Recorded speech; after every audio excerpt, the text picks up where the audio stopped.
Over the past 5 years, 33 counties in Illinois have voted to secede from the state, presumably to either form a new state or join another state.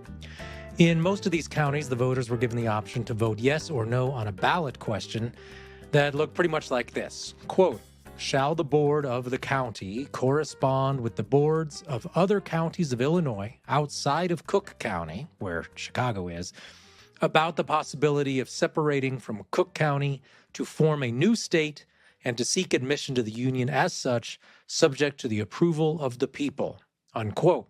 So you could vote on that question, which was basically, shall a bunch of us counties who aren't Chicago get together and look at joining another state?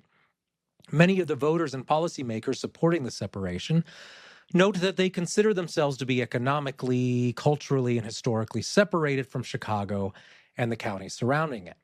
Most of the state's 13 million residents, more than 9 million people, live within the greater Chicago metro area.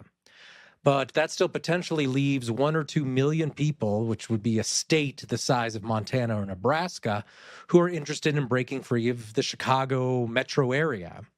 The fact that the secession efforts keep coming up again and again in recent years suggests some political staying power, as does a new development in Indiana.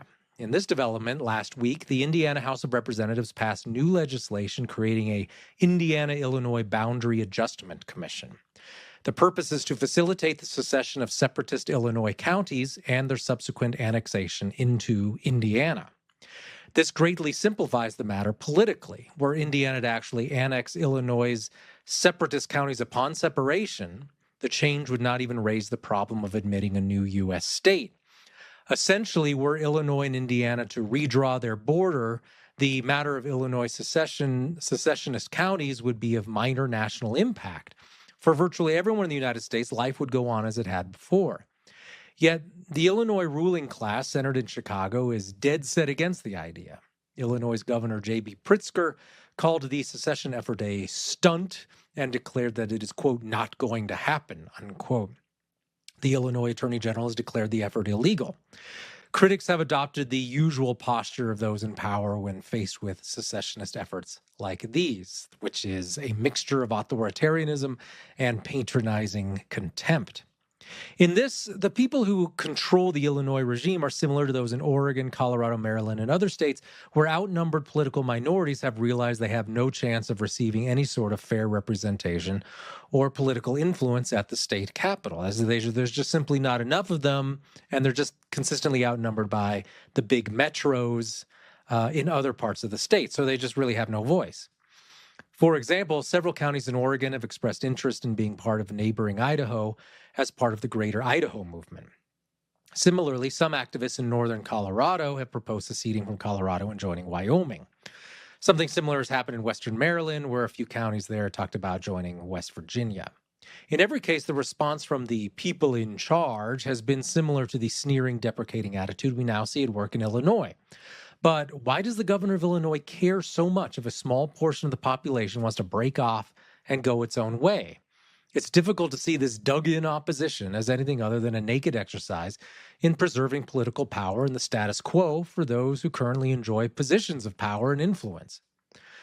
What reasons are there to oppose this redrawing of state lines? Some opposition stems simply from the fact that redrawing state borders is something different from the norm. A great many Americans can't stand the idea of anything other than the status quo, no matter how obsolete the status quo has become.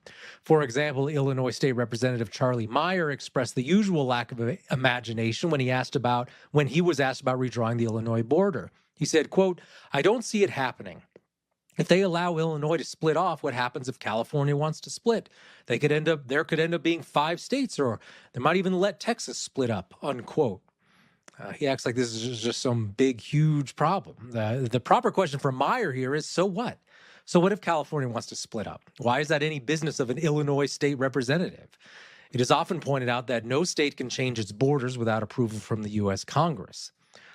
This is unfortunately true, and the clause requiring this is one of the more idiotic portions of the U.S. Constitution. It's completely unnecessary. The requirement of congressional approval, however, is not a reason to oppose redrawing state lines. If anything, the constitutional clause in question is simply a reason to send the proposed change to Congress and see what happens. in a few decades, when the U.S. begins to collapse on itself like the Soviet Union, this provision will either be changed or it will be ignored, I suspect. The inertia of the status quo right now, though, is enough to keep many people clinging to the refrain of this is the way we've always done it. One kind of wonders, will the intellectual heirs of these people be saying this 50 years from now, right? Will they be saying, well, you see, we can't redraw these borders. Congress drew these lines 250 years ago, and we just can't change that, no matter how much things change. Try and list for me the things that happened 250 years ago that are relevant to just simply modern public administration issues.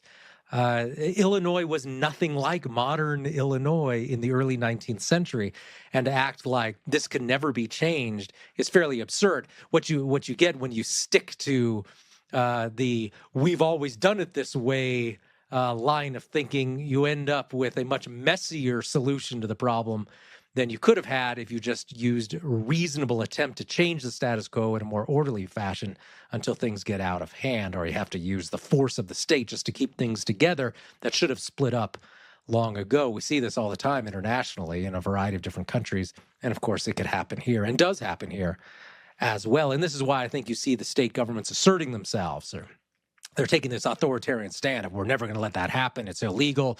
You can't ever do it, and just tough luck.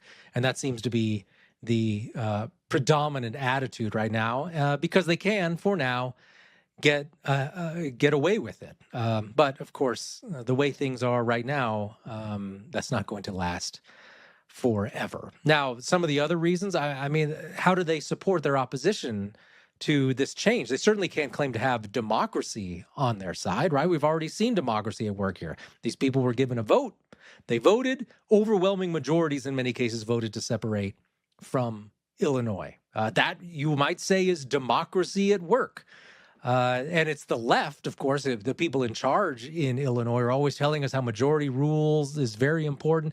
Suddenly majority rule doesn't matter anymore. But that's always been a privilege of being part of the ruling class, is you get to define for yourself what democracy is. Democracy is just whatever you want it to be.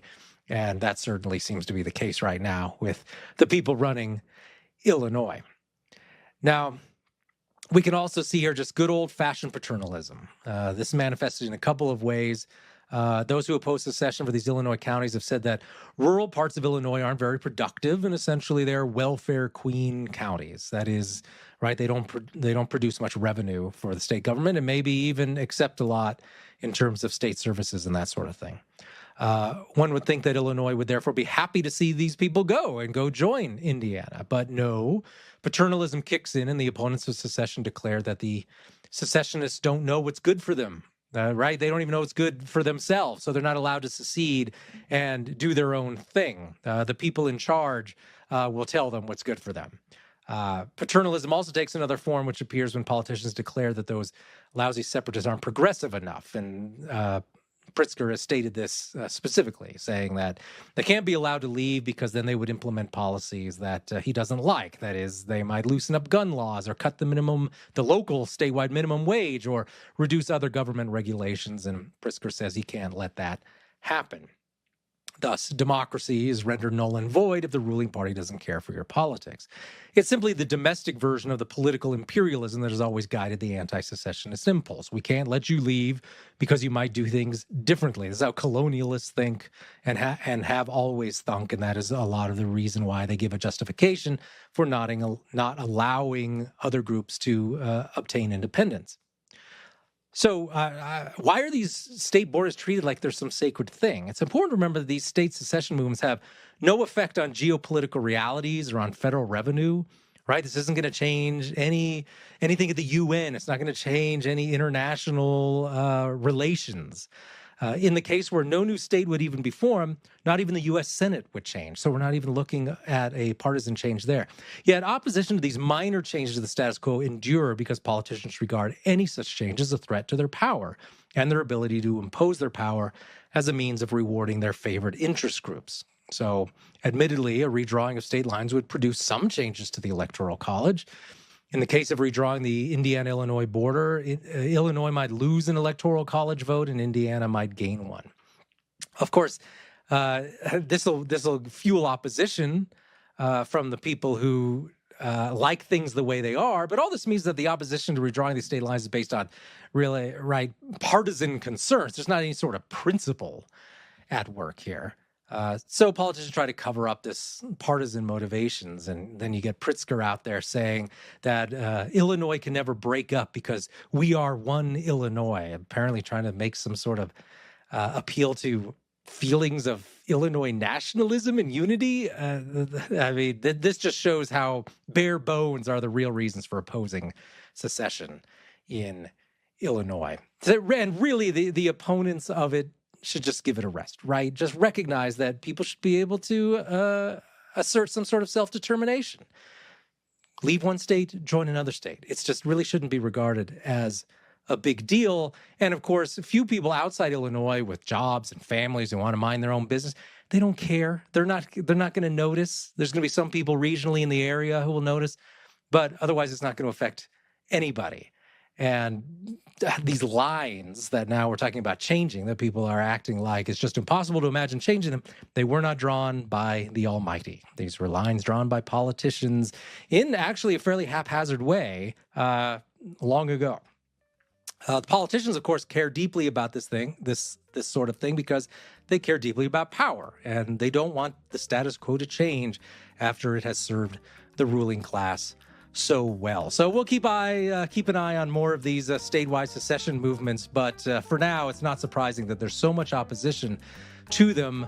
But it's difficult to really find any way anything that justifies just such enthusiastic opposition to this idea of just letting a few people move from one state to another in terms of their political jurisdiction. So we'll see what happens.